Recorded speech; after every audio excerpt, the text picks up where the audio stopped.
Hello friend, সকলকে রত্নাস কিচেনে স্বাগত। আজকে বানাবো সন্ধ্যাবেলায় সিম্পল ভাবে কিভাবে কফি বানানো যায় সেটাই আজকে দেখাবো। একটা পাত্র বসিয়ে দিয়েছি, দিয়ে দিচ্ছি জল, দিয়ে দেবো চিনি।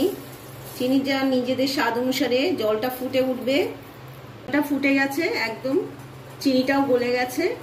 এবার আমি গ্যাসটাকে বন্ধ করে দেবো। আর একটা কাপের মধ্যে দুধ নিয়ে নিয়েছি। এবার দিয়ে দিচ্ছি এই নেসক্যাফে। আমি এই পাউচ প্যাক নিয়েছি, নিয়ে দিচ্ছি আন্দাজ মতন কফি। এবার দিয়ে এই যে গরম জলটা নিলাম, এটা এবার এর মধ্যে ফেলে দেবো। তার আগে একটুখানি গুলিয়ে দিচ্ছি। এবার জলটা এর মধ্যে দিয়ে দেবো। ব্যাস, রেডি হয়ে গেল। এবার জাস্ট খেয়ে দেখার পালা।